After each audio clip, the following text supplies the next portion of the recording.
Tudo. Show de bola. Ai, gente, eu achei ela muito linda. Eu ando mentindo demais. Ah, essa música é tudo. Show de bola, né, gente? Ai, eu amo ela. É sério, gente. Eu amo a música da Lua. Ah, eu acho que tem muito a ver, assim, tipo, com todos. Ai, gente, vocês já viram que brega? A atriz não tá nada boa. Vamos falar de Lua, então. Assunto favorito do ano. Falar de Lua. Ah, gente, passei o ano inteiro falando de Lua. Por que agora eu não vou falar de Lua de novo, né? Cara, eu passei o ano inteiro falando de Lua. É sério, cara. Quando a pessoa falava de João Xinguei que terminaram, eu falava de Lua. Cara, quando todo mundo tava falando que João Xinguei tava terminados, eu tava surtando porque Lua voltou pra Jade. Cara, eu detesto você saber isso. Ai, desculpa aí, eu não gosto da Jade, tá, gente? Só pra você saber, eu não gosto dela. Ah, mau gosto do Lua, né? Ficar com a Jade. Ai, de qualquer outra mulher mais bonita do mundo. Não falo nada, né? Joãozinho aqui. Ah, deixa pra lá, vai. Cara, vocês acham que Jade e Lua juntos? Novo? Ah, é o fim do mundo, né, cara? Ah, se alguém gosta disso, problema. Eu detesto. Ai, eu não gosto dela não, querido. Desculpa, eu detesto aquela mulher. Jade e Lua juntos? Nem pensar. Deveria ser proibido.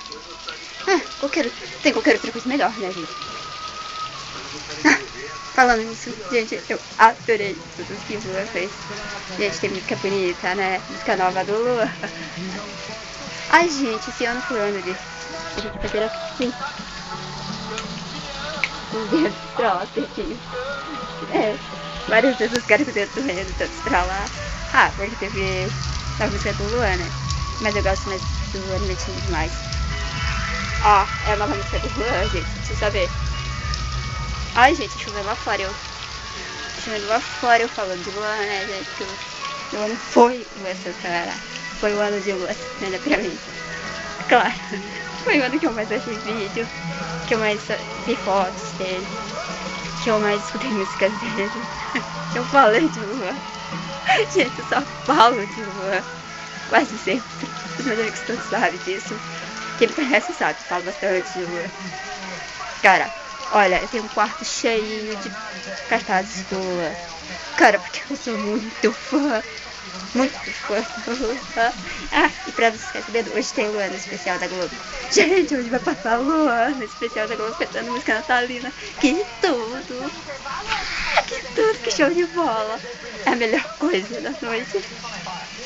Ah, vocês não podem perder, né, gente? Tem que assistir o ano especial. Cara, é muito bom. Cara, vamos assistir o ano. Gente, vocês viram? Vou gravar música nova. Esse ano, tô na novela do I Love Paraisópolis. Desculpa, eu acho que quase esqueci o nome. Canta, escreve aí. Ganhou troféu. Não, mas vários troféus. E... Bom, cara, eu não sei o que ele faz porque eu não acompanho sempre ele. Ah, mas ele é o máximo do cantor. Ele é o melhor cantor do ano. Ele é melhor sempre, né, gente? Vamos falar, gente. Lua Santana sempre vai ser o melhor, né? Cara, ele é o melhor. Então, olha, desculpa aí, gente, que é fã de Lua com Jade, eu não gosto dela. A única coisa ruim no mundo é Lua e Jade juntos, né, gente? Vamos combinar. Quem não gosta dela também com eu, né? Combina. Tudo de bom esse ano, menos Lua ter voltado com Jade. Isso não foi legal. Mas assim mesmo tem que aceitar, né? Então não vou falar nada não, gente. Deixa pra lá. Bom, agora eu vou indo, porque eu vou escutar Lua Santana cantar. Gente, eu vou buscar a música do Lua Santana agora. Beijo.